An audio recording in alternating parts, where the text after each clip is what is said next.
There we are. Live on the internet. Live on the internet. How do you like that? Oh, I like it. I love it. You might say I love it. I don't believe that. I think at most you like it. I want some more of it. Possibly. All right. Big breath, everybody. You ready to do this? I'm ready. Talking to your mic. Check. This is how I'm going to talk. I'm going to talk like this into my mic.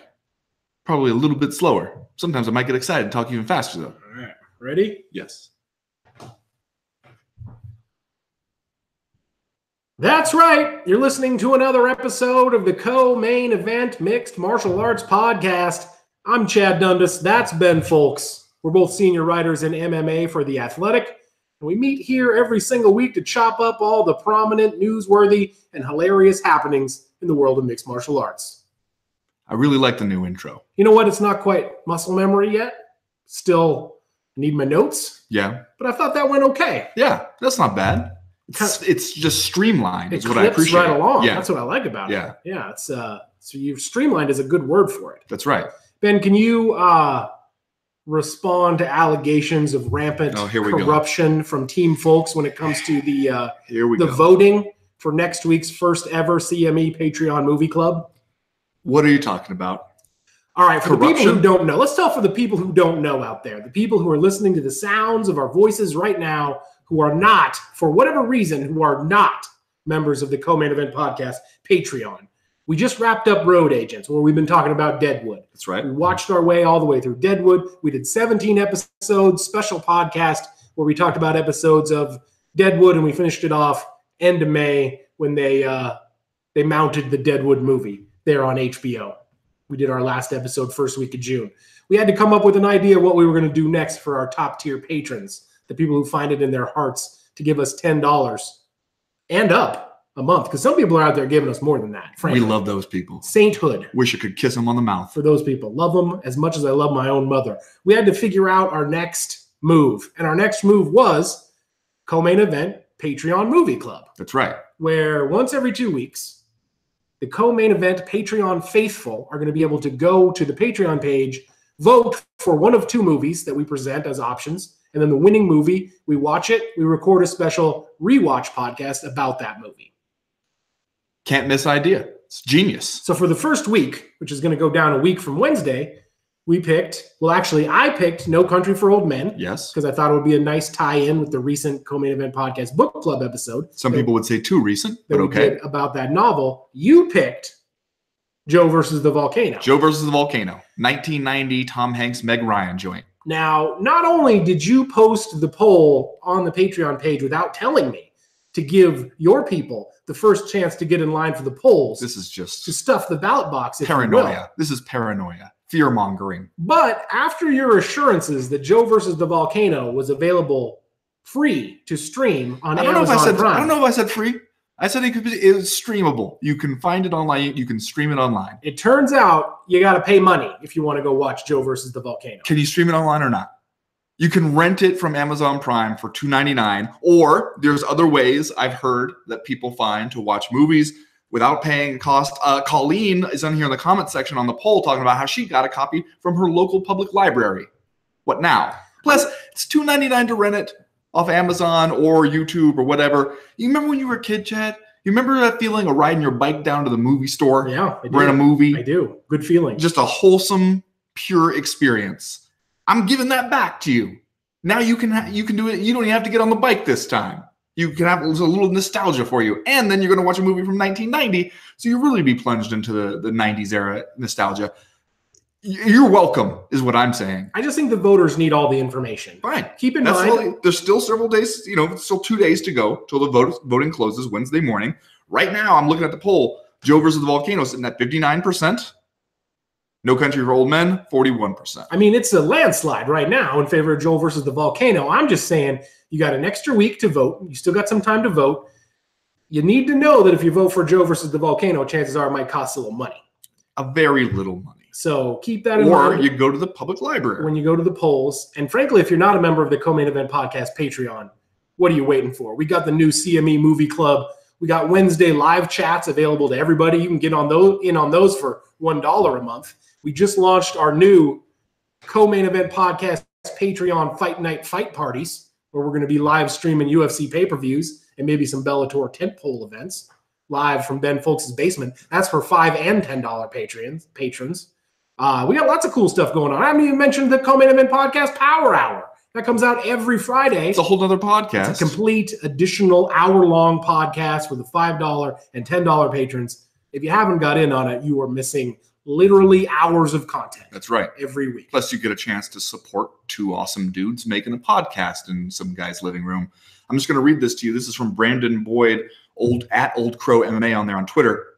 Joe Banks, Tom Hanks, is dying, apparently. This is good news, since his life was not much worth living anyway. On the upside, a strange millionaire, Lloyd Bridges, offers Joe a way to die with meaning and dignity by hurling himself into a volcano. With plenty of spending cash and an ensemble of new luggage, Joe embarks on an absurdist journey to his demise, guided by two very disparate sisters and trying to puzzle out the meaning of existence. Come on. You don't want to watch that? There's a lot going on there, I have to admit. Yes, you do. Disparate sisters, strange millionaires. The twist, the disparate sisters, both played by Meg Ryan. What? Go over and join the co-main event podcast Patreon today. Settle this argument between me and Ben. We got to get rolling on this, man. We got too much to talk about for UFC 238.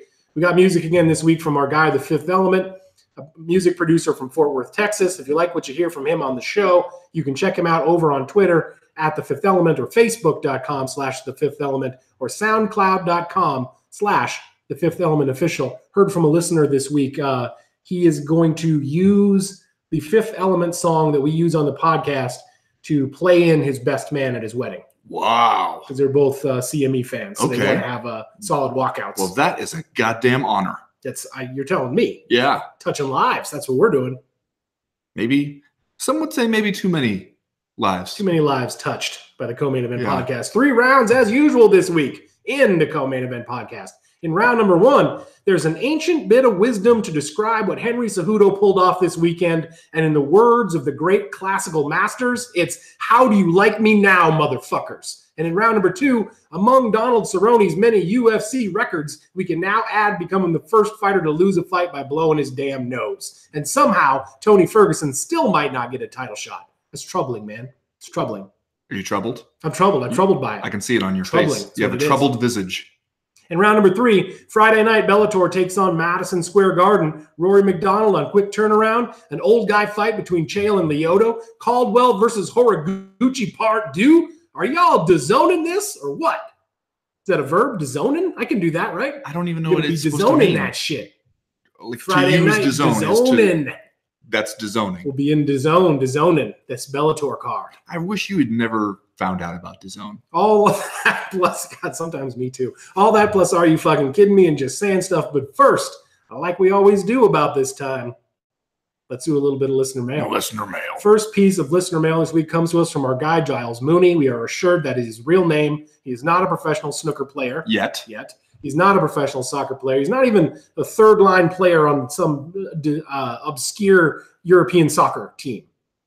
But now he has something to shoot for. He writes, so Chevy Chanks went out and damn near decapitated Jessica Ai on Saturday. Aside from the brutal finish, she was technically better everywhere that fight went, including some great clinch takedowns. The problem now is, who does she fight next? Looking through the official UFC rankings, the other fighters in the flyweight division match up so badly against the champ that it would be borderline irresponsible to put them in with her. Do you really think anyone would feel good about Shevchenko going out there against Roxanne Modafferi or Caitlin Chookagian? Chookagian? Yeah. There you go. Choo-choo. Is that her nickname? Is it Don't get distracted. Stay on topic. What's the best way forward for Shevchenko to get some compelling matchups that will build her legacy? Some fighters coming up from strawweight or down from bantamweight. Please, God, not another champ fight, surely. Discourse, please. This is the problem with Valentina Shevchenko, and UFC President Dana White actually voiced this exact concern at the UFC 238 post-fight pay-per-view press conference. Yeah. It's like, it's getting to the point we don't know who can fight her, especially after tonight, since she looked so damn impressive out there against Jessica Ai. I will say this. Giles Mooney, don't worry about the UFC putting Valentina Shevchenko in some mismatches. right? 2 of her last 3 fights are Jessica Ai, wherein Valentina Shevchenko, by the way, came in as an historic favorite. Like 14-1, I believe. 17-1 in some places. Oh, okay. Damn near 17-1. 2 fights ago, Priscilla Cachoeira down there in Brazil. Yeah. February of 2018. Another enormous favorite. Both times, she's just beat the bricks off those other women. Yeah, well, the Priscilla Cachoeira, that was one where it looked like, okay, you are, let's say, setting her up for success. Yes, maybe putting her in a fight where you can generate some highlights. And when you say her, you mean Valentina Shevchenko. Right. Not Priscilla Cachoeira. Yeah, you're setting Priscilla Cachoeira up for a trip to the hospital. But the Jessica Ai one, I mean, that fight made sense. Jessica Ai was winning fights, and she was loudly calling for a title shot. There wasn't a whole lot of other ready options.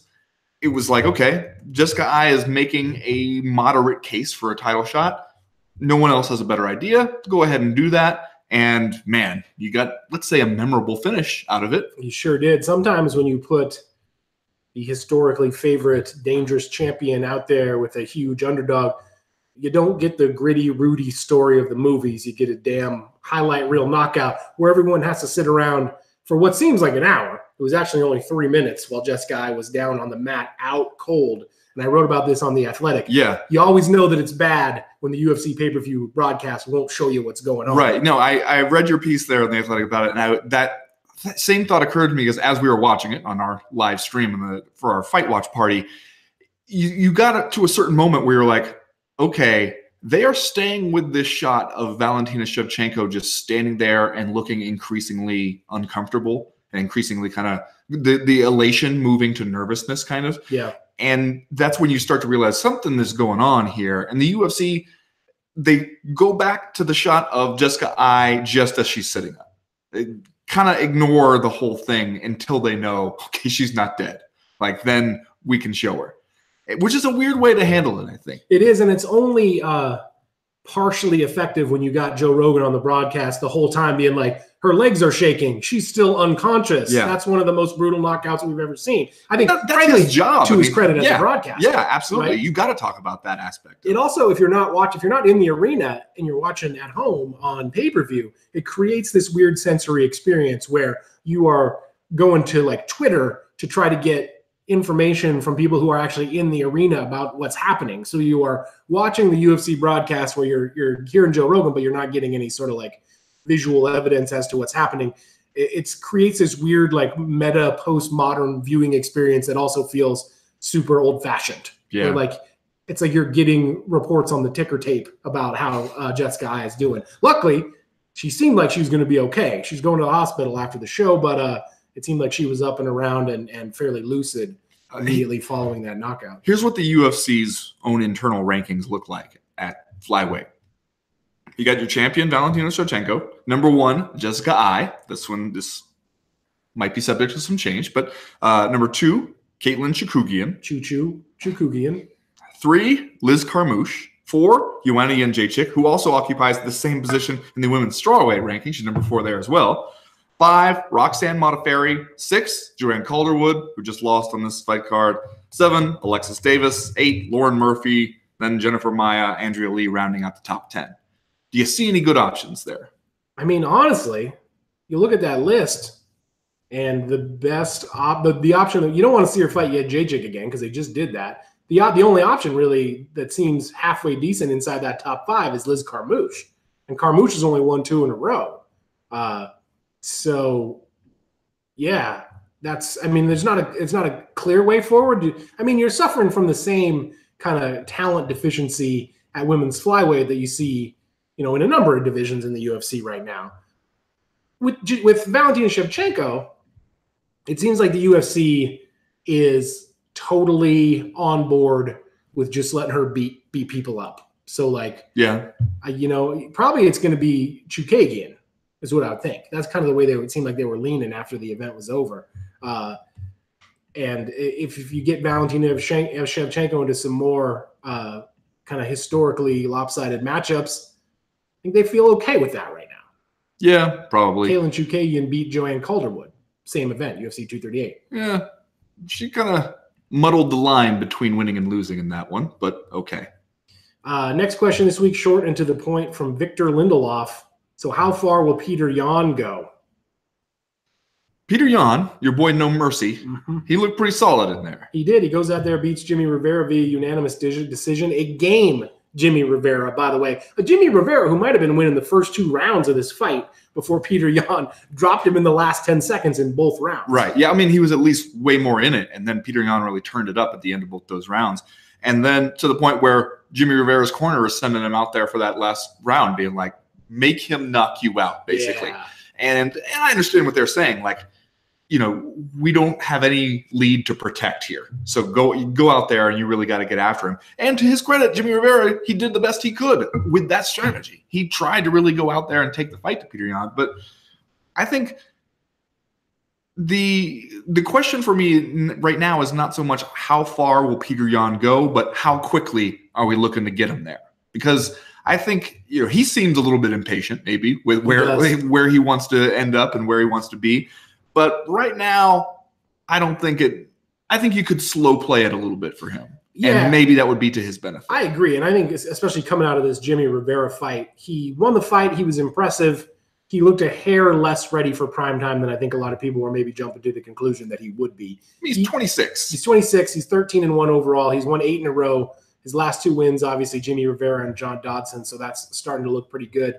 But especially in this bantamweight division right now, where you had Aljamain Sterling and Pedro Munoz at the same event. Obviously, you had Henry Cejudo win the vacant title in the main event, and then call out a list of dudes that did not include either of those nightly winners, although a list of guys that I think we'll talk about during round 1 that seemed specifically chosen, let's say, to send a certain message by Henry Cejudo. I don't think there's any reason to, like, fast forward a guy like Peter Yan. The placement of his fight on the main card of UFC 238 made it feel like maybe that's what matchmakers had in mind, give him kind of a showcase here on the pay-per-view. But, I mean, you got Aljamain Sterling, you got other options. Let's let Peter Yan grow, mature, knock some motherfuckers out, then we'll see where we're at. Yeah, I don't hate that idea. Though I think title contender, to answer the question, how far will Peter Yan go? Obvious title contender. You don't think title winner? Well, only a few guys get to do that, get to say that. That's true. He has let's say he could win the title. Sure, why not? Why not? Next question from L. Lamont. Okay. Is Tatiana Suarez's performance a cheerful end to the female Khabib branding we've received relentlessly since she first appeared on The Ultimate Fighter? Bonus question. Is it time for Karolina Kowalkiewicz to wait for her Uber outside instead of in the cage? Ooh, Lamont. Okay. Throwing some heat. Yeah. Pitching some heaters at Karolina Kowalkiewicz here. Tatiana Suarez, well, she comes into this fight with a neck injury. Let's say that. Well, I don't know if she necessarily came into it. She said that she injured it on a shot, like in the first round, which I think they said after it was pre-existing. Well, she came in. When you have that kind of, let me tell you, as somebody who suffers from pile of trash neck syndrome, you don't just get a stinger for the first time, probably, as a 28-year-old pro fighter who's been wrestling since you were a child. She knew exactly what that was. So it tells you that, yeah, it's probably happened to her before. And honestly, this is one of those situations where, because I've experienced something similar myself and actually have like some kind of context for what it actually feels like, it's kind of amazing to me that she had that happen to her in the first round of the fight, still fought 3 rounds, won the fight, and considering what she was dealing with, looked pretty good. I mean, Nina Ansarov started to come on there a little bit at the end of the fight, but I'm not going to look at that performance and be like, this is proof that you're not really as good as we were told you were, because that's a tough thing to deal with. Like, when people talk about like a stinger and from like a neck injury, especially in the first round, that's going to start affecting you immediately because you're just not able to use one of your arms like to its fullest extent, if at all. So that's a significant thing. I mean, imagine going in there and trying to fight somebody like Nina Ansarov, who's a tough fighter on a winning streak here, and you can't really use one of your arms. Like, if anybody who's ever had a stinger knows, it's like you can't really get your hand to work the way you want it to. Like, you can't grip things the same way. You can't really feel it. Plus, there's just like the pain that is going to be foremost on your mind when you're going through all that. So I'm willing to be like, okay, you could probably do better at 100% health. But this is also one of those things, as I talked about in my story, that if this starts happening to you, it's going to keep happening to you. Like, it's going to be an issue that you deal with over and over again. And somebody who started wrestling when she's like in 4th grade or whatever, now she's 28, you know, she probably has some wear and tear there. So like, that is going to continue to be an issue. Yeah. Is it unfair to compare a young up-and-coming fighter to Khabib Nurmagomedov, period? Because he might be the best fighter in the world right now. You know, he's on the short list for sure. He's guy's undefeated, lightweight champion, making a run, I think, at potentially being the greatest of all time at that weight.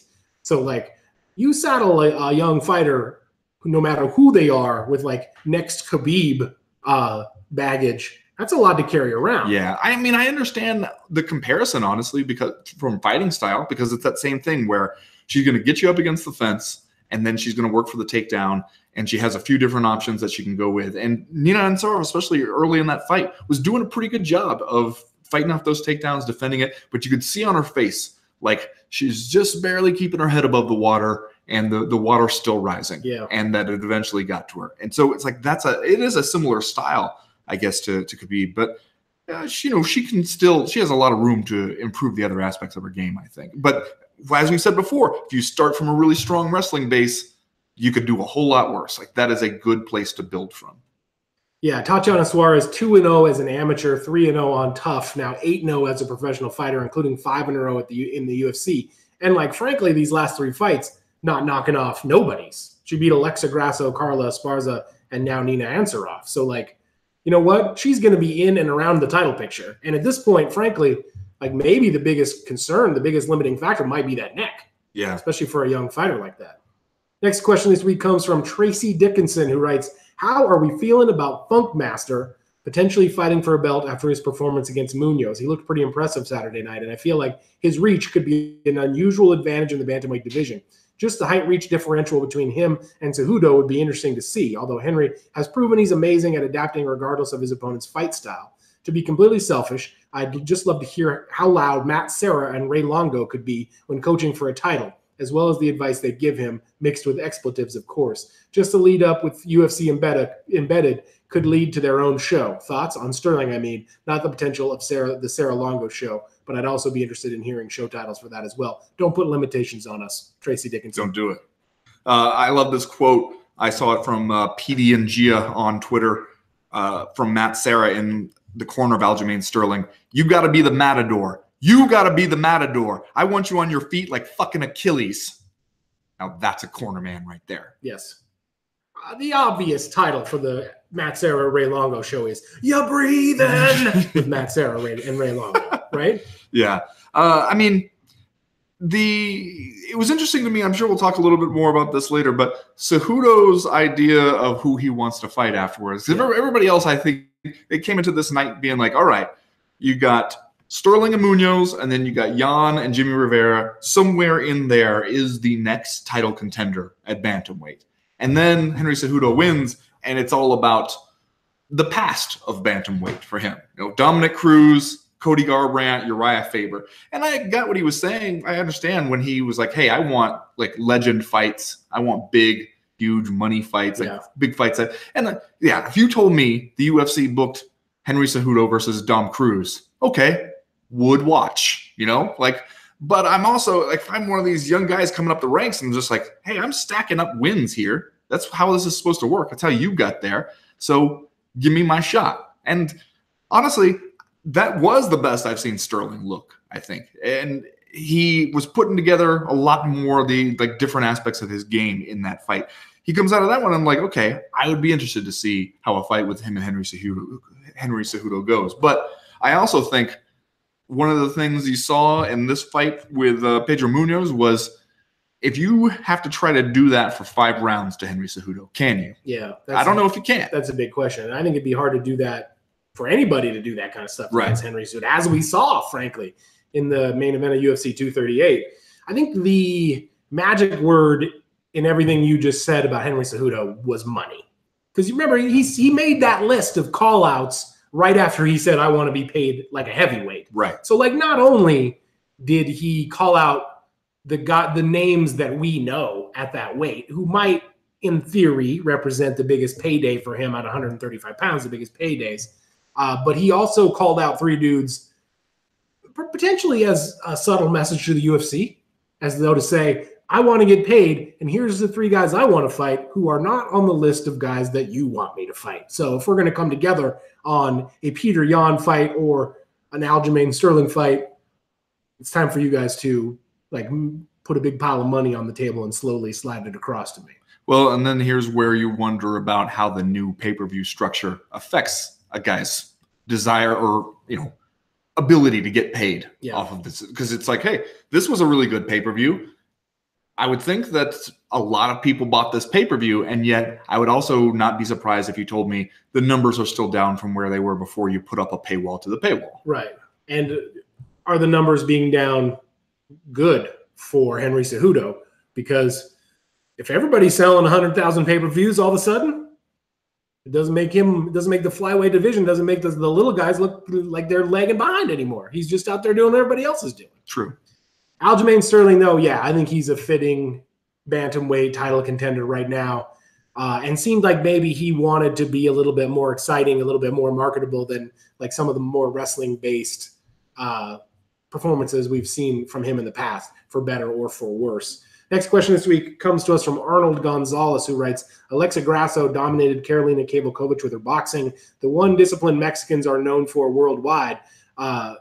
Besides being fucking awesome, especially good underdogs, I was in a Bilar watching Invicta in 2015 when Grasso fought Inoue, and I was amazed by that fight. So was Dana. He signed her because of that fight, but maybe she was too young, 21 years old. Maybe John Jones could have been murdering everyone at that age, but for some people, it takes more time. Some regular folks peak at 18, others at 30. I'm 30, and I think I'm about to have the best years. Oh, good luck.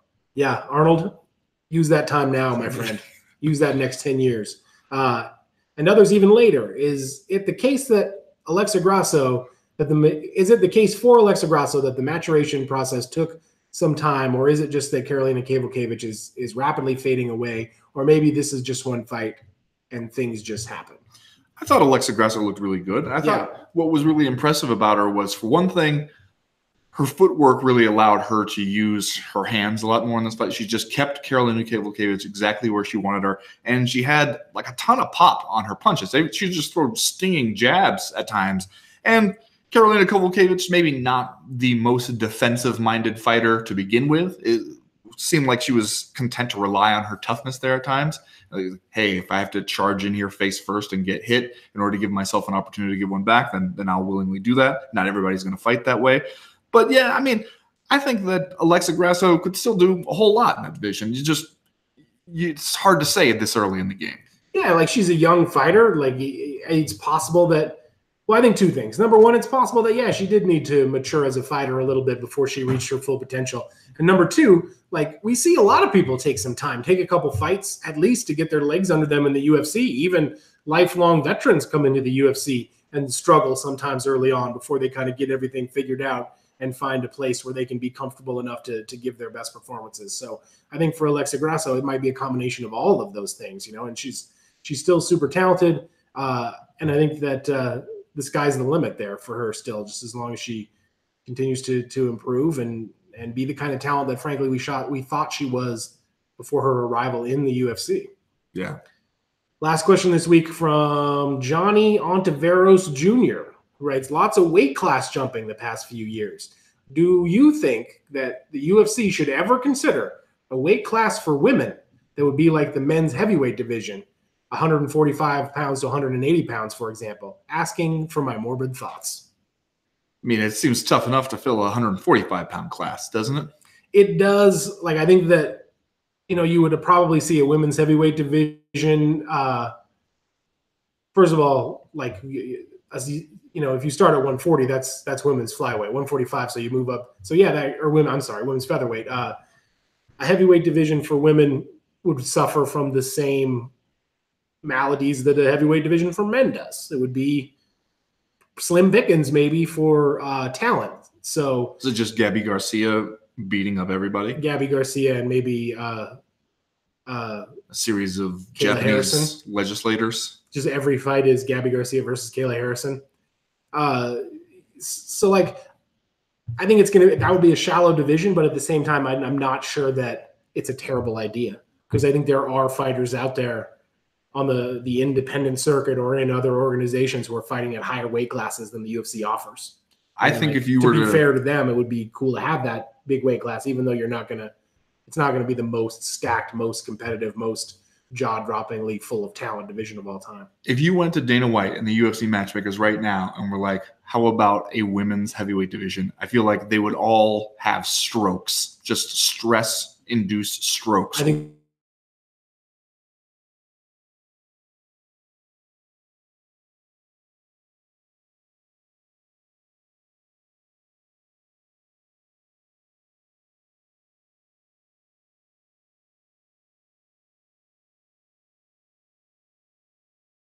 to the podcast in future weeks, you know how to do it. You go to the website, comainevent.com, and click the link in the top right-hand corner of the screen that says email the podcast. That'll get you in touch with us. While you're there, sign up for the Breakfast of Champions newsletter. That comes out every Friday morning to catch you up on the news and notes that we miss on all the days that we're not recording the podcast. Stuff always happens. News always breaks. The newsletter itself is short, it's informative. We'd love to tell you it's funny. And if you don't like it, well, it's really easy to unsubscribe. I don't know if you're looking at what's going on here in the comment section of our live stream of this here podcast, but let's just say your man Chuck Turtleman might have come through for people on a link for if they want to watch Joe versus the Volcano. Okay. Just saying. Well, that sounds like we're just saying commenting on illegalities here on the podcast.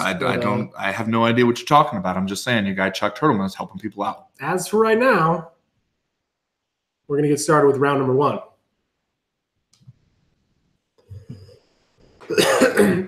Good looking out, Chuck. Good looking out. People are going to want to watch Joe versus the Volcano. There's a lot going on.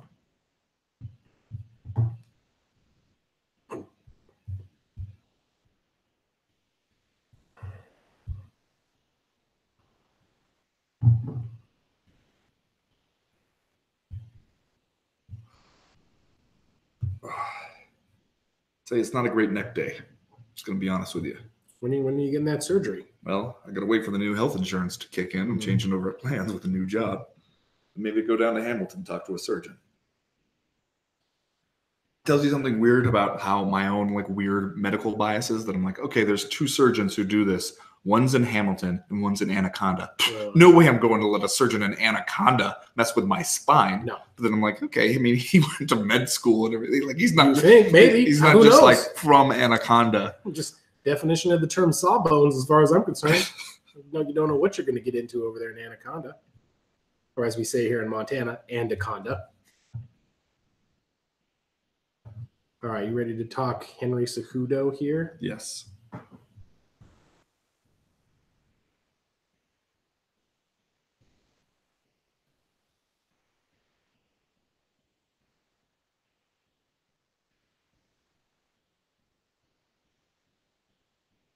Well, Ben, as we talked about on Friday's Power Hour, Henry Cejudo rolled in to some pre-fight events for UFC 238, dressed as a magician king of some kind, with Magic a crown and a cloak and a top hat filled with stuffed animals, and proceeded to, among other things, punt a stuffed bunny rabbit into the crowd. That's just showmanship. A lot of talk online about Henry Cejudo maybe doing too much clowning. Playing too much, trying too hard, as they say. Then he goes out on Saturday night against Marlon Moraes and turns in one of the most impressive performances, especially in a UFC title fight of recent memory. Yeah. I was trying to think about this after it was over, but we've seen come from behind victories before. We've seen out of the blue victories before.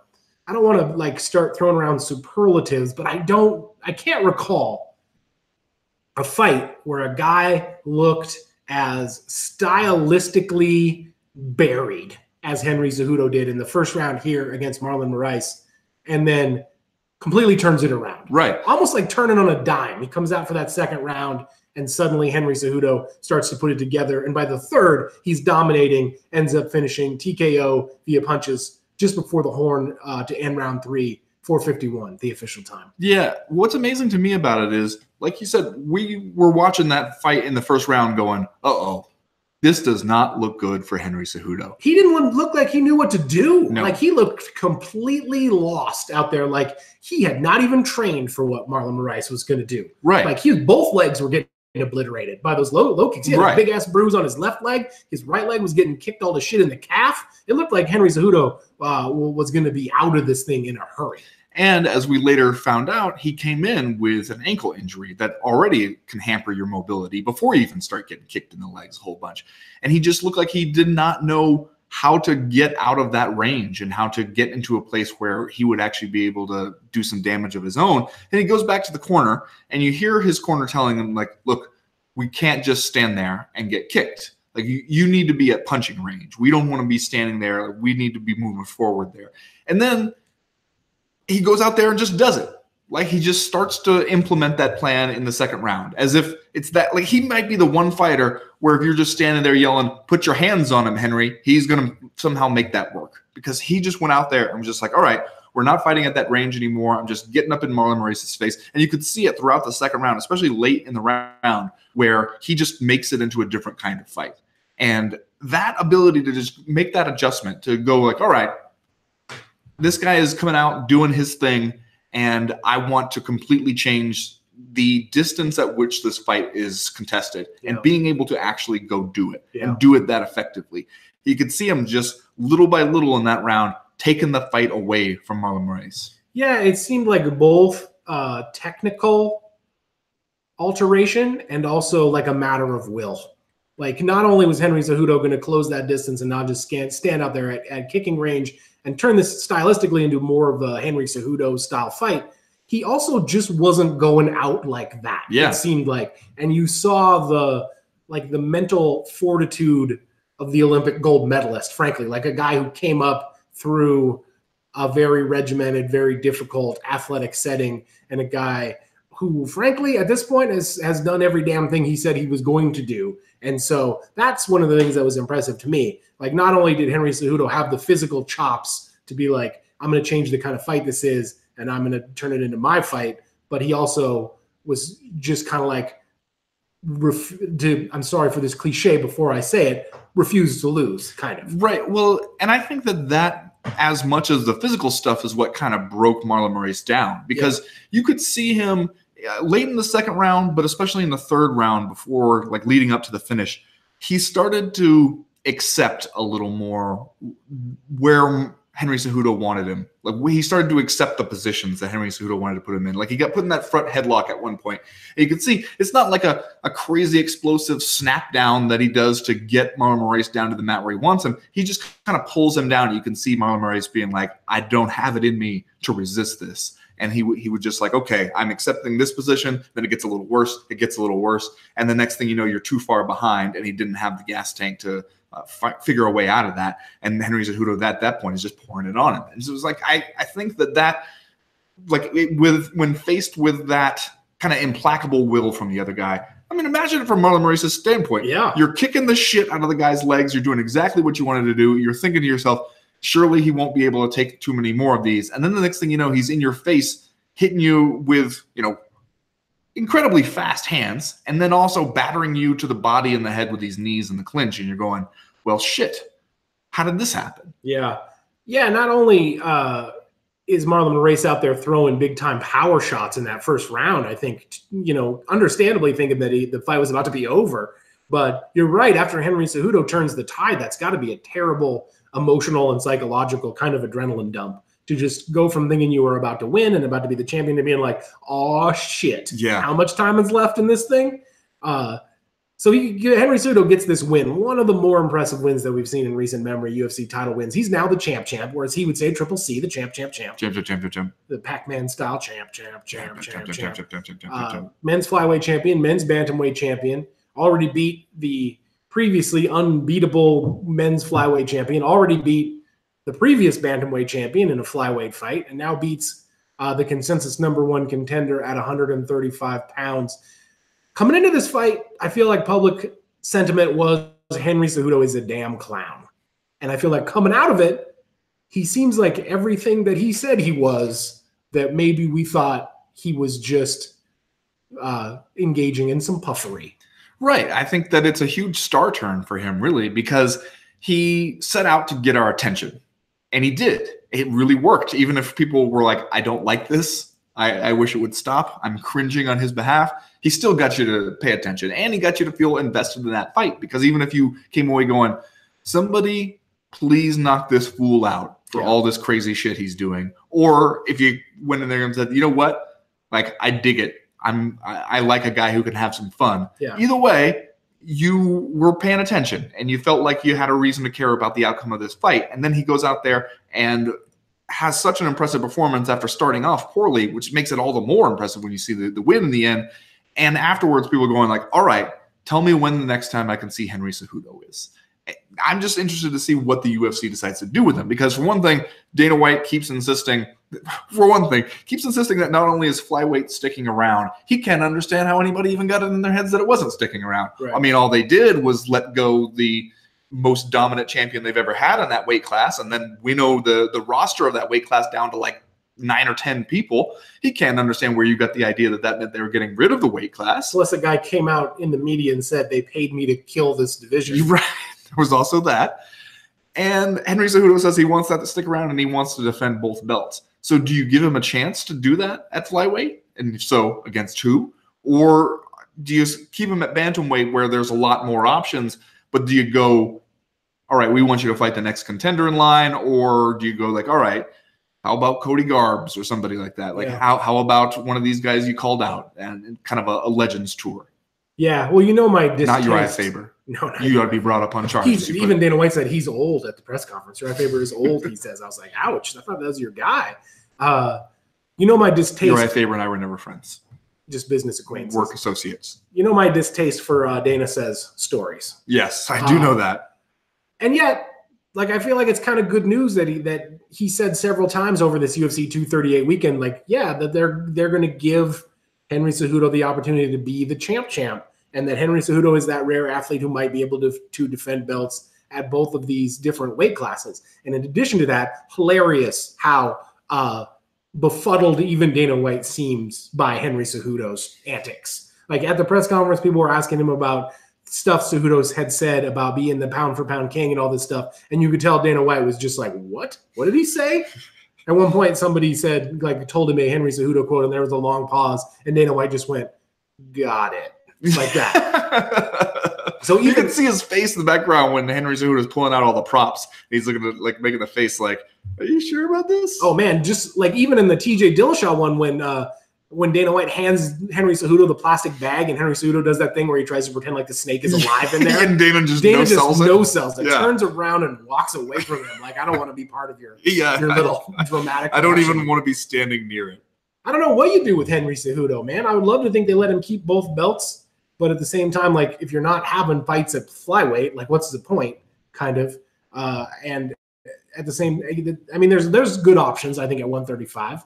I'm just not sure what the right one is. I'm not sure that there's, like, a big money fight there pending the return of some famous person.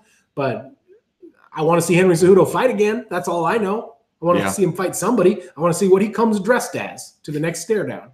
He's going to give you something. I appreciate it. All right, let's do Are You Fucking Kidding Me, Ben? And then we will move on to round number 2.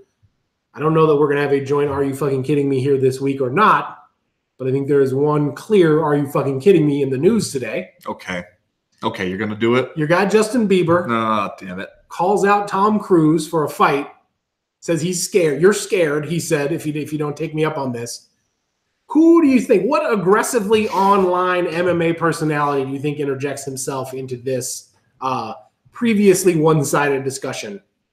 Is it the undisputed champ of Twitter, Conor McGregor? It's the notorious Conor McGregor offering to put this fight on under the banner of McGregor Sports and Entertainment, which I love that that's still floating around. And this is a thing that rears its head. Update. Today, here's a headline. Logan Paul wants to fight Justin Bieber for wanting to fight Tom Cruise. Hold on. Will you say that again? Logan Paul, you remember him? Yeah, he did like a boxing match. Celebrity boxing days. Yeah. He wants to fight the Biebs because the Biebs wants to fight Tom Cruise. So like if you fuck with Tom Cruise, then you got Logan Paul on your ass, is what you're saying. LP is coming to the defense of Tom Cruise. Okay. Wouldn't it be fitting somehow if Conor McGregor wound up as a glorified celebrity boxing promoter? I mean, I think that's good work if you can get it. And he could do it. Like, if anybody could do it, he could do it.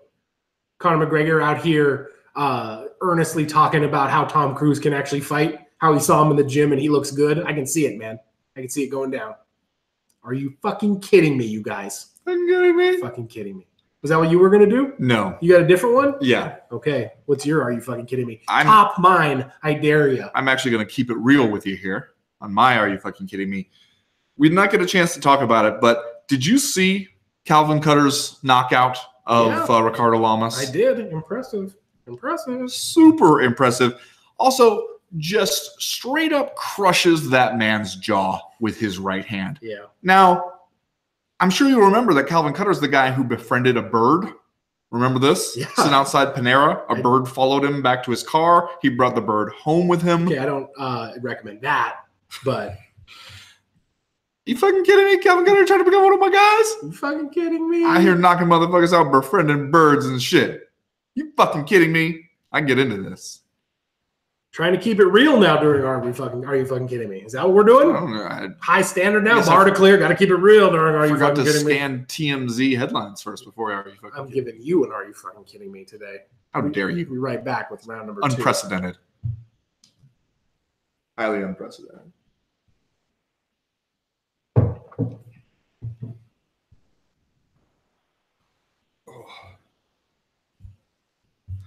I don't know if people on the live stream know they can't. Well, they can see a little bit this car artwork that's right behind you. It's a poster for Total Fest 14. When was Total Fest 14? Years ago now. Okay. My band played there. It says Total Combined Weight right there on the car. Right there on the bottom of the door. The most unobtrusive place possible. Yeah, that's the least noticeable place you can put it. You know who loves that poster is my 4-year-old. Yeah. Big car on the walls. Mm-hmm. Fucking ship just came in, man. It's like the greatest thing that ever happened to him. So you can't figure out why there's no tires on it, though. What do you tell him? Just waiting for somebody, my man. Just waiting for some enterprising youth to come along and throw some tires on there and start burning rubber through the desert.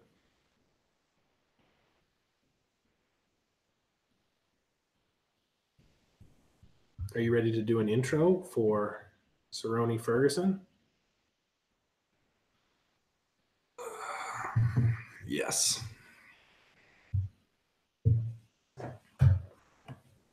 Ready? Yeah.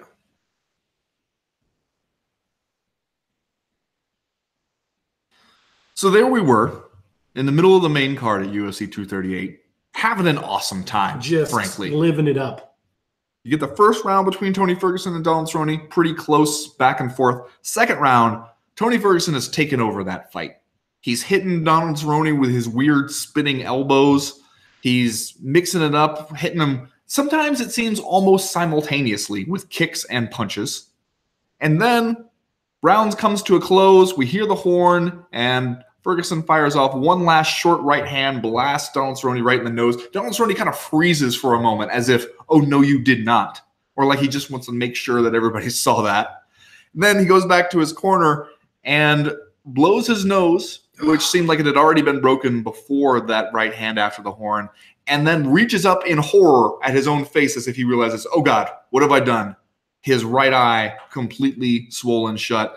They won't let him go out there, which is for the best. Yeah. Nothing good is going to happen to you if you go out there with one eye against Tony Ferguson, who's already piecing you up at that point, and the fight's over due to a TKO. Now, my question to you, one, how much did that punch after the horn mean in that fight? Two, do you come away from this still going, you know what? That's Tony Ferguson's win. Tony Ferguson won that fight. Or do you have like a little bit of an asterisk next to it for you? Yeah. I mean, we went from tittering like middle school kids on the last day of school to finding out summer vacation got canceled, right? That's kind of how it felt. I tell you what, immediately following the fight, I thought it was obviously a disappointing ending, but I thought Cerrone won the first round and Ferguson won the second round. Come to find out, I think all three judges had Ferguson ahead 2018. Well, two of them, I believe, did, and I think one had it even. Okay, so like Tony Ferguson was ahead. Cerrone was fading, it seemed. Like you don't want to count out Donald Cerrone. No. But he's the one dude that you don't want to count out as a fight starts to stretch on. But like immediately after the fight, I was like, okay, I'm okay with them running this back and doing this again because of how it ended. The further I get away from the fight, the more I'm like, man, Tony Ferguson has 12 damn wins in a row. Yes. Like, you gave him the interim title and then took it away without him losing it. Like, let this man fight for the title. And above and beyond that, if Khabib Nurmagomedov emerges from like his unification fight with Dustin Poirier as the champion, I can't think of an awesomer fight than T. Ferg and Khabib. And you know what it is? Like, it's kind of like the professional wrestling match that ends with no loser and both guys get to go their separate ways and do great things. Like, Cerrone kind of did a dumb thing when he blew his nose, but dear God, can you imagine how uncomfortable that must have been? Yeah. To make Donald fucking Cerrone, who has more fights than anybody else except I think Jim Miller in UFC history, blow his nose between rounds. Because like clearly he knows you're not supposed to do that. Yeah. And he did it anyway. So that must have been some terrible shit to have happen. And you could see the look of horror, the look of, oh shit, what did I just do? We've got to check to make sure my eyeball is still there as soon as he did it. So like I can't really fault him for it. I think he doesn't necessarily look like the loser coming out of this fight. I think Tony Ferguson doesn't look like the loser coming out of this fight. I think it would be a shame to book the rematch. Because it's kind of like Cerrone can cash in on his Undertaker status here and just go on being a dude that everyone loves. And he can have more promotable, sellable fights and not even necessarily fall out of title contention. I feel like, okay, for one thing, it is impressive when you think about a 12-fight winning streak. Nobody else has done that. In this weight class. Yeah, and the toughest weight class. But also, do you know last time Tony Ferguson lost a fight? What was 13 fights ago? May 2012. A while ago. Just to give you an idea of how long that's been, there weren't even any women's divisions in the UFC the last time Tony Ferguson lost a fight. Remember that era? That's like 2 eras ago in UFC time. That's the last time he lost a fight. Yeah. And I understand. I have a column about this up at The Athletic today. Like, I understand how it seems like Dana White has it in his head that he wants to do other things with the lightweight division. And he's really trying to keep his options open. You could see him just like immediately in dip and dodge mode when people are asking about Tony Ferguson. And it's like, okay, he doesn't want to commit to anything. He doesn't want to say, okay, yeah, Tony Ferguson's next, because he knows there might be some money to be made elsewhere. Like Khabib comes out of that fight with Dustin Poirier. If you can convince George St. Pierre to get back in the game, he said that he would, you make a bunch of money off of that. If you can find a way to justify a Conor McGregor rematch, you make a bunch of money off of that. You probably look at Tony Ferguson, you're like, it's a super hard fight for both guys. The hardcores will love it, but you don't make a ton of money. You merely make a boatload of money. Yeah. And yet, if you are in the business of promoting awesome fights and giving the fans what they want, which you tell us over and over again, that's what you do, how do you avoid this fight? And how do you tell Tony Ferguson after all that, like, you know what, good job, go win another one, or sit around and wait for us until we've done all the big money fights we can do? Like, I just don't see how you can say it to the guy at this point, and how you can not realize that you are sending a message to everybody else in the UFC too, that this is how it works and it's bullshit. And the next time you're going to try to get somebody to be like, hey, step up and fight for this interim title as a last minute change or as to help us plug a hole in a fight card, they all are going to think about the cautionary tale of Tony Ferguson. Yeah. Who won so many damn fights, won a belt, and then still it doesn't mean anything. Yeah. There were a lot of questions leading up to this fight about Tony Ferguson's mental fitness, about his, like, what was going on with him psychologically, just because there had been reports of the restraining order that his wife had against him, of him talking to people who weren't there, trying to find, stuff in the walls, when it's the pretty classic, like, a delusional kind of psychotic break sort of behavior. We talked about a lot on all the shows. It's hard to tell leading up to the fight what kind of headspace he was in, just because Tony Ferguson is pretty weird all the time. He certainly looked capable. He certainly looked in the fight like he hadn't lost a step. But if you were the UFC, does that continue to be a concern for you? Does that continue to be a question mark? Like, I know you want to go do all this Khabib, George St. Pierre stuff and make a bunch of money, but is also one of these hesitations here. Like, do you want the champ to be a guy if you don't know, like, that he's going to be available? You can't selectively get worried about that now if you're the UFC. You felt like he was fine enough that you wanted to put him in a fight with Donald Cerrone very shortly after reports emerged of all this stuff going on in his life. You can't be like, okay, now we're worried about him. I just don't understand why you don't want to put together this fight, which would be awesome. Like, is it just because you think, okay, there's more money to be made elsewhere here? Because maybe you can make that money later. Or maybe you can make a bunch of money off of Tony Ferguson Khabib. I mean, I think if you just look at where both of those guys are, I don't see, especially if Khabib comes out of that fight with Dustin Poirier, having defended the title and in one piece, and that matter is settled, I don't see how you can avoid feeling like the next most logical thing that would also be super popular with your fan base would be Khabib versus Tony Ferguson. Yeah. Do you think that the UFC would be better off to just sort of be honest about it? Because like you said, when you're in quote unquote dip and dodge mode, like it comes across. Would the UFC be better off just to be like, look, if we can make Khabib Nurmagomedov versus George St. Pierre at the end of the year, we're gonna do that. People might complain about it, but that we're running a business, and that's the biggest fight that you could make in numerous weight classes right now.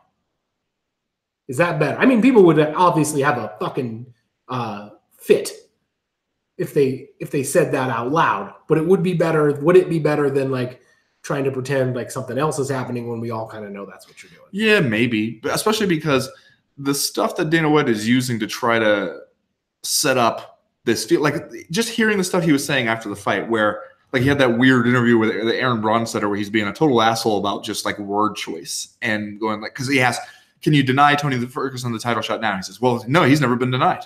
No one's ever denied him a title shot. I was like, well, okay, you didn't offer it to him. You gave it to somebody else. But, we're nitpicking over word choice. Is he next? And he first started out saying, yeah. And then he's like, oh, but Tony said that he would rematch Donald Cerrone. So maybe that fight's next. And it's just like, if you're an experienced fight fan, you watch just that brief exchange and you're going, Tony's going to get screwed, isn't he? Yeah. Yeah. And I don't know, trying to offer up this justification, like as if there's unfinished business between he and Donald Cerrone, as if like that is something really that we need to take care of. I don't buy it. It rings hollow for me. Yeah, I agree.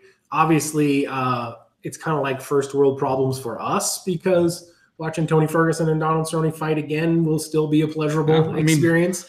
Would watch. Yeah, we'll watch, would watch, and but it does seem like Tony Ferguson deserves slightly better.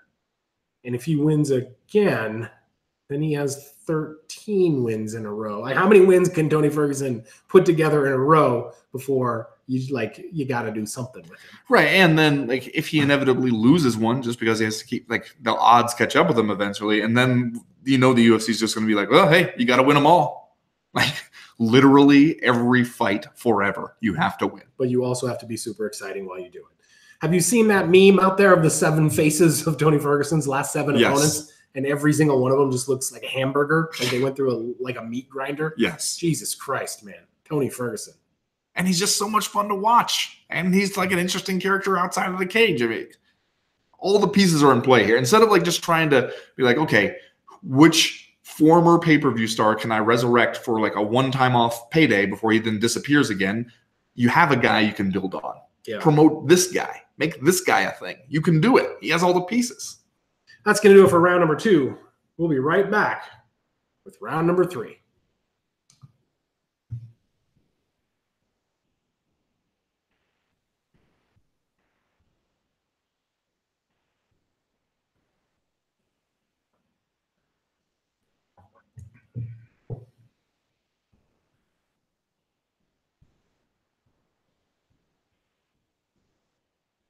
Just looked up where the UFC Fight Night Moicano versus Korean Zombie is taking place. Mm-hmm.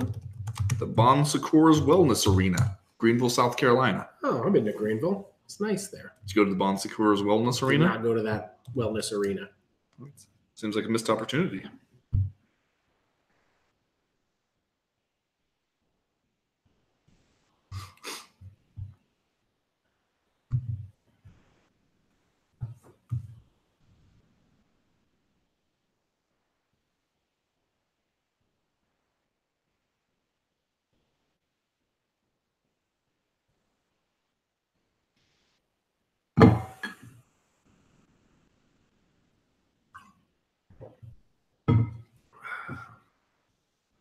All right, you ready to do this?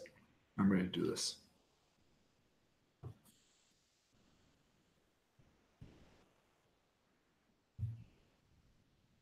Well, Ben, if somebody asked me, hey, man, what's Bellator like? I would point them in the direction of Bellator 222. Okay. Kind of a big deal for Bellator this Friday night, June 14th, from Madison Square Garden out there in NYC. Because this fight card is like a microcosm of what Scott Coker is doing with Bellator. Okay. You got a competitive welterweight tournament fight as the main event, featuring Rory McDonald taking on Neiman Gracie. You got a hashtag old guy fight between Lyoto Machida and Chael Sonnen. You got this kind of co-promotion deal with Ryzen where Darian Caldwell is going to rematch Kyoji Horiguchi. The Gooch. And then you got Dylan Dennis floating around on here just for fun. You got Aaron Pico on the prelim card, and you got a Hooters girl, Lauren Dash, leading things off. I'm sorry, Larkin Dash. Larkin with a Y. Leading off the preliminary card. Everything you need to know about what Bellator does, Bellator 222. It's right there for you. That's what it's like. Plus, you got to go find a zone. Are you saying this as a compliment or as a criticism it's or a statement of fact? An observation? Yeah, it's just an observation. Like, you know, this is a snapshot of where Bellator is in 2019. Yeah, this is a snapshot. Like, there's positive stuff on here. Like, Rory McDonald is one of the best fighters in the world. Bellator, to their credit, threw all of the best 170-pound fighters that they have in this tournament and made McDonald put the title on the line every time he fights. And he's going to go out there and fight largely Bellator-built Neiman Gracie, even though he had a couple of fights, I think, in World Series of Fighting. Guy's 9-0. Most of his fights are in Bellator. So that's like the straight-laced competitive fight Bellator wants to put in the main event with one of the best fighters in the world. And then you got, just for fun, Lyoto Machida, Chael Sonnen right before it. Just for fun, indeed. So, like, I don't know. You think that's positive? You think that's negative? You just want to have a good time on Friday night? Bellator 222. Am I seeing this right? I mean, at least that the bout order I'm looking at has Roy McDonald, Neiman Gracie as the main event. Mm-hmm. And then as the co-main, or like at least in that spot, Lyoto Machida, Chael Sonnen. I believe so. And then under that, the title fight between Darian Caldwell and the Gooch. That's the bout order that I've seen, yeah. That is weird. It's a little bit weird, yeah. But, I mean, it's also kind of a little piece of realism, right? A little piece of pragmatism there from Bellator. We just have to stick Chael Sonnen as late in the card as we can to keep people watching on DAZN. Hashtag old guy fights. What is your level of interest in Lyoto Machida versus Chael Sonnen in the year 2019? Not all that high. Okay. Is it just we still like to have Chael Sonnen at the party? He's a fun guy to have around? Yeah. And again, I think Bellator is doing the thing. Friday night, if you're free and you have DAZN and you like to watch fights, why wouldn't you watch Bellator 222? Like, a little something for everybody, some no strings attached fun, tournament fight if you're into that. No UFC. No UFC. Dylan Dennis probably going to talk some crazy stuff depending on what happens.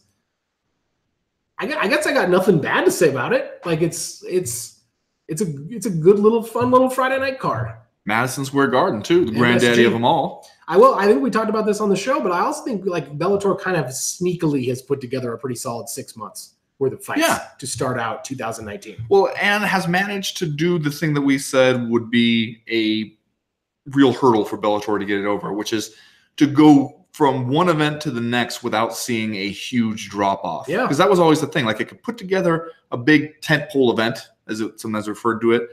But then the next weekend, you're back in Thackerville, Oklahoma, with a bunch of people that nobody really cares about or knows. Right. And you have to take a long runway to kind of build up momentum and cobble together the people you have onto one card that people actually want to see fight. And now you've built yourself to a point when, you can go from one event to the next and kind of feel like, all right, it's another Bellator, and somehow these are all turned out to be pretty quality events. Yeah, and I don't think that it is a coincidence that we have reached this point the same month that Scott Coker is going to celebrate 5 years as the head of Bellator. You think we're seeing the fruits of Scott Coker's labor? Well, I think we're starting to see the Scotty Cokes vision for what Bellator is. He spent the last 5 years, grabbing free agents when he can get them, getting guys like Aaron Pico, getting guys like AJ McKee to kind of be the young up-and-coming stars of Bellator, and then just sort of like bolstering the pre-existing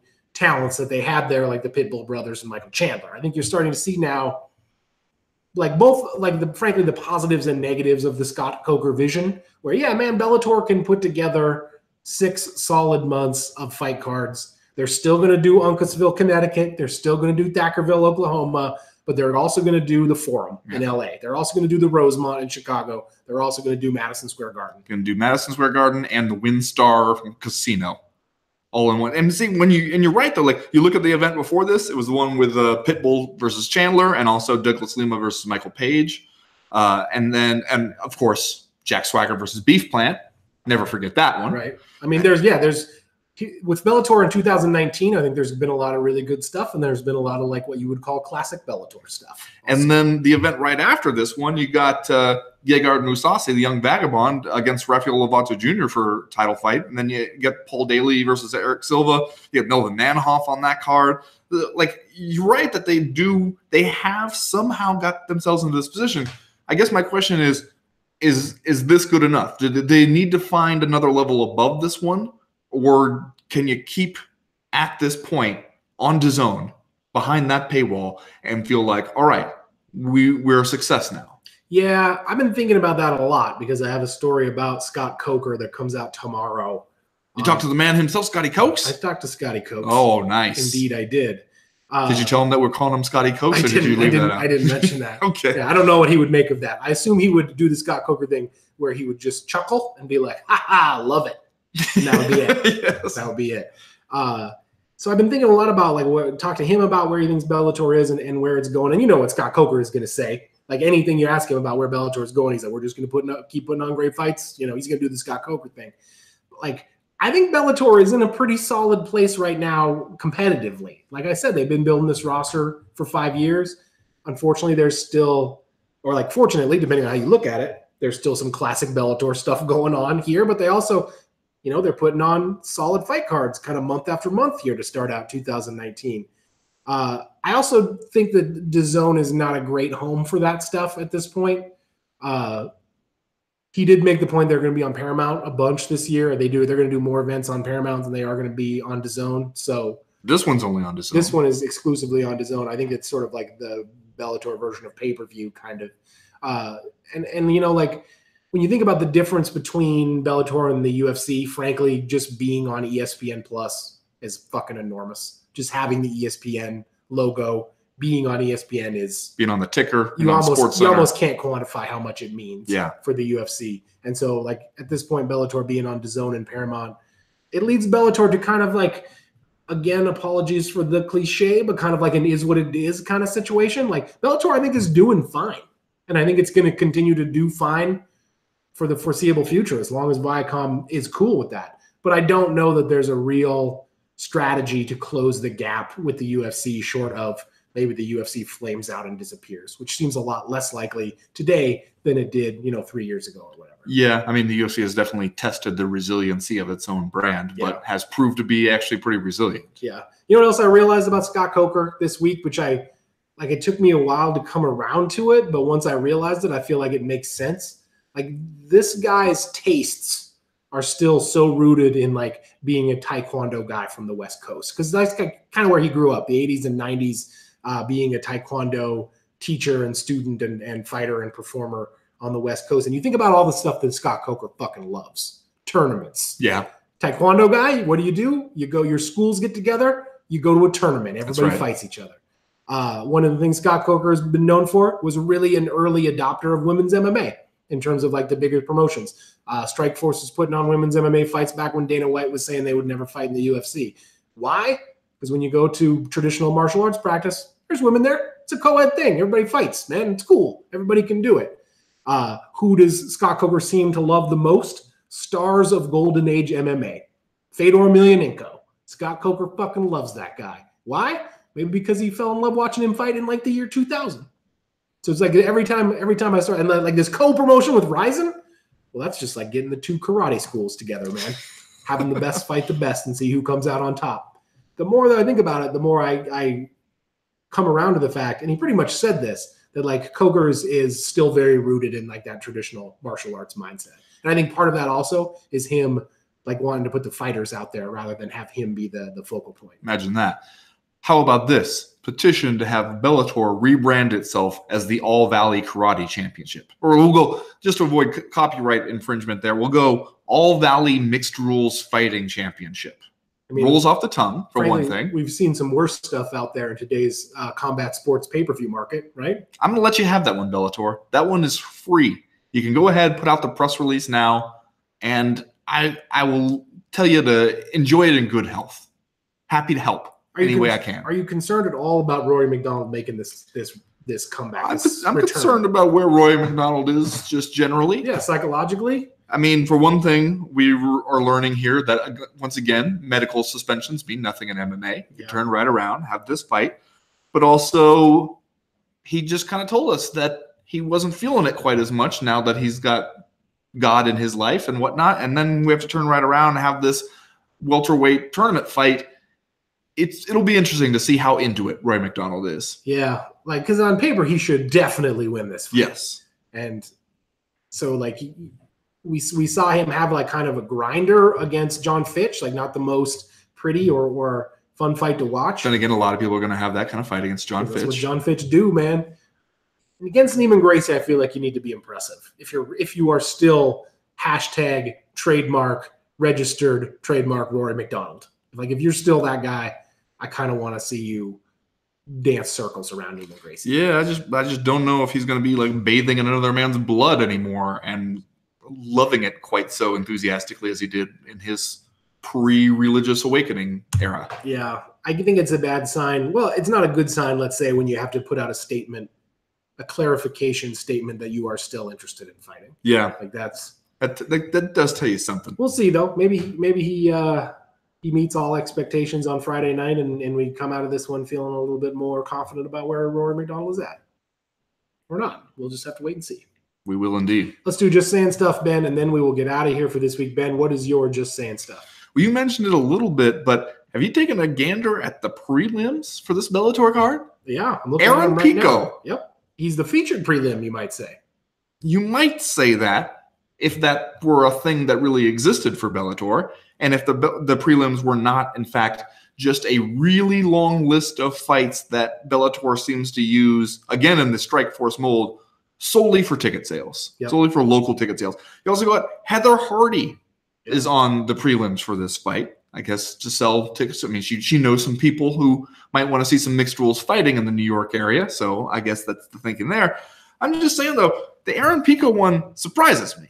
You know, we got Dylan Dennis up there. He gets a spot on the main card. Eduardo Dantas and Juan Archuleta, they get a spot on the main card. Aaron Pico, who we're also excited about just recently. Bellator was looking at him like he was the blue chip prospect. We're going to go big places with Aaron Pico. You know, he lost in his pro debut, but then he bounced back. He was body punching motherfuckers left and right. And then he goes out there and he gets knocked out in January by Henry Corrales. And now, is this it? Are we giving up?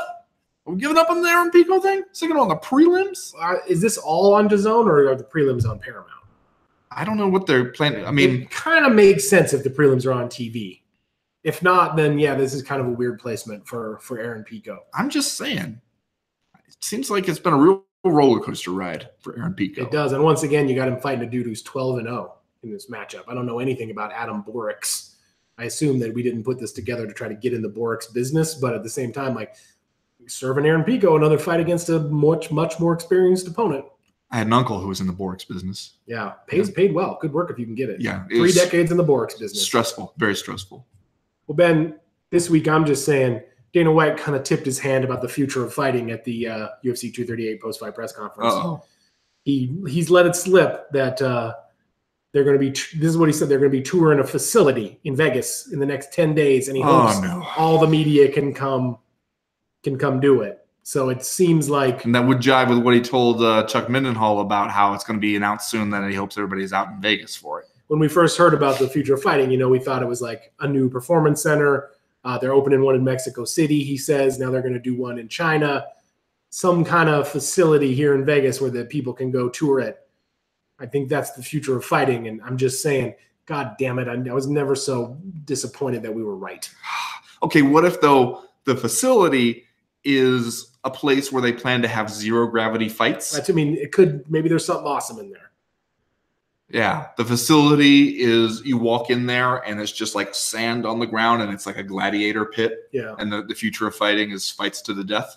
Well, they also have that new place, the Apex, right, where they're hosting. That's where Dana White Contender Series They is going built to like be. their own little stadium to just do like house shows, essentially.